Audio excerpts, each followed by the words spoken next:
Welcome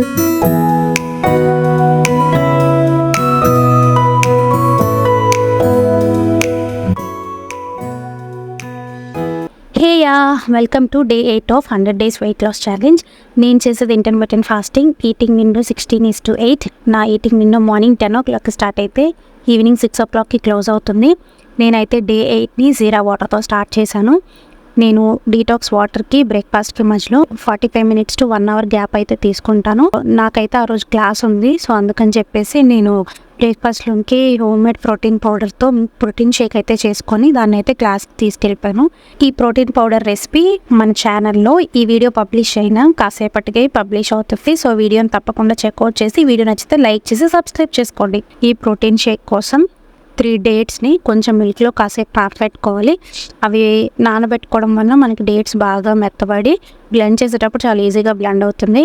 అలా మెత్తబడిన డేట్స్లో 1/2 hour తర్వాత మనకి హోమ్మేడ్ ప్రోటీన్ పౌడర్ వేసుకొని అందులోనే కావాల్సినంత మిల్క్ యాడ్ చేసేసుకొని మనం బ్లెండ్ చేసేసుకోవడమే.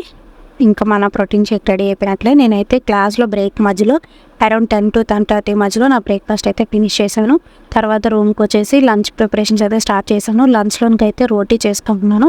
నేనైతే రోటీ చేసేటప్పుడు ఆయిల్ కానీ సాల్ట్ కానీ ఏమి యూజ్ చేయను, ప్లెయిన్ వాటర్తోనే మిక్స్ చేస్తాను. కానీ చపాతీలు మాత్రం చాలా మెత్తగా వస్తాయి. చాలామందికి డౌట్ ఉంటుంది, ఆయిల్ వేయకపోతే సాల్ట్ వేయకపోతే టేస్ట్ బాగుంటాయా, మెత్తగా వస్తాయా అని. చాలా మెత్తగా వస్తాయండి, టేస్ట్ కూడా చాలా బాగుంటుంది. ఇక్కడ నేను చూపించిన విధంగా మీరు ఒకసారి ట్రై చేయండి, టేస్ట్ అయితే చాలా బాగుంటుంది. అలా చపాతీలు కూడా చాలాసేపటి వరకు మెత్తగా ఉంటాయి. మనం చేయాల్సిందంతా ఏంటంటే కావాల్సినంత వాటర్ వేసుకోవాలి. వాటర్ వేసుకొని పిండిని బాగా కలుపుకోవాలి, అంతే. సో అలా కలుపుకున్న పిండిని మనకి ఎన్ని చపాతీలు కావాలో అన్ని ముక్కలుగా కట్ చేసుకొని ఆ ముక్కల్ని రౌండ్గా ఒత్తుకొని కొంచెం పొడిపిండి జల్లుకుంటే ఇంకా చపాతీని చేసేసుకోవడమే. ఇక్కడ చూపిస్తున్నట్లుగా నేనైతే కొంచెం పొడిపిండి చల్లుకొని అందులో చపాతీని రోల్ చేసుకున్నాను. చపాతీలు ఒత్తుకునేటప్పుడు మెయిన్ ఇంకో విషయం ఏంటంటే మనము మరీ పల్చగా ఒత్తేసుకోకూడదండి. పల్చగా ఒత్తుకుంటే మనం కాల్చేటప్పుడు అవి అప్పడల్లా వచ్చేస్తాయి. కొంచెం మందంగా ఒత్తుకోవాలి. ఇక్కడ చూపిస్తున్నట్లుగా చూస్తున్నారు కదా, ఆ మాత్రం మందంలో ఒత్తుకుంటే మనకి చాలా మెత్తగా వస్తాయి చపాతీలు. ఇక్కడ పెనం మీద కూడా నేను ఎలాంటి ఆయిల్ కానీ యూజ్ చేయలేదు, కానీ చపాతీలు మాత్రం చక్కగా పొంగుతూ వస్తాయి. మీరే ఇక్కడ చూస్తున్నారు కదా చపాతీలు ఎంత చక్కగా పొంగుతున్నాయో. అలాగే టేస్ట్ కూడా చాలా బాగుంటుందండి. ఒకసారి మీరు కూడా తప్పకుండా ట్రై చేయండి. ఎలా వచ్చిందో కామెంట్ సెక్షన్లో చెప్పండి.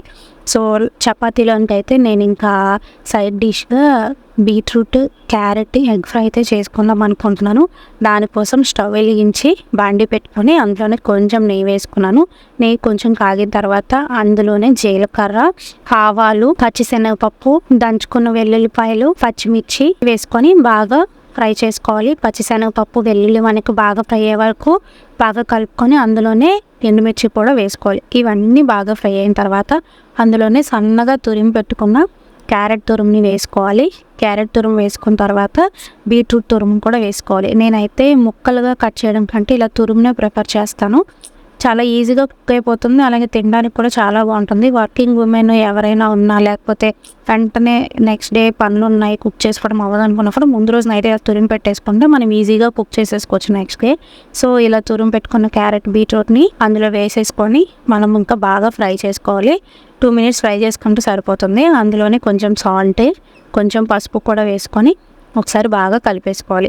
ఇవన్నీ బాగా కలుపుకున్న తర్వాత పచ్చివాసన పోయే వరకు ఒక 2 minutes అయితే వెయిట్ చేయాలి. 2 minutes వెయిట్ చేసి అందులోనే మన టేస్ట్కి సరిపడినంత కారం వేసుకోవాలి. ఆల్రెడీ మనం ఇందులో పచ్చిమిర్చి, ఎండుమిర్చి చేసాం కాబట్టి మీ స్పైస్ లెవెల్కి తగ్గట్టు కారాన్ని వేసుకోండి. అందులోనే తర్వాత ధనియాల పొడి, జీలకర్ర పొడి వేసేసుకొని ఒక 2 minutes అయితే బాగా ఫ్రై చేసుకోవాలి. ఇంకా అవి బాగా ఫ్రై అయిన తర్వాత నేనైతే ఇందులో 2 eggs అయితే వేసుకుంటున్నాను. మీ క్వాంటిటీని బట్టి మీరు ఎగ్స్ నెంబర్ని అయితే పెంచుకోవచ్చు. నేనైతే ఇక్కడ 2 eggs వేసుకుంటున్నాను.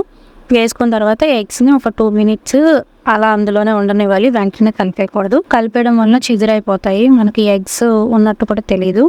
సో ఇలా ఎగ్స్ కొట్టుకొని దానిపైన ఎగ్స్కి సరిపడినంత కొంచెం సాల్ట్, పెప్పర్ పౌడర్ కూడా వేసుకొని ఒక 2 minutes అలా ఉండనిచ్చి తర్వాత ఇంక బాగా కలిపేసుకోవడమే. ఇలా కలిపేసుకుంటే మనకి tasty carrot beetroot egg fry అయితే రెడీ అయిపోతుంది. నేనైతే దీన్ని చపాతీలో ఒక సైడ్ డిష్గా తీసుకున్నాను. చాలా టేస్టీగా ఉందండి. ఇంకా నా లంచ్ ప్లేట్లోకి వచ్చేసి 3 రోటీ, క్యారెట్ బీట్రూట్ ఎగ్ ఫ్రై, రైతాని అయితే తీసుకొని నా లంచ్ అయితే ఫినిష్ చేశాను. నేను ఈ వెయిట్ లాస్ జర్నీ స్టార్ట్ చేసేటప్పుడు నా వెయిట్ వచ్చేసి 77.45 grams.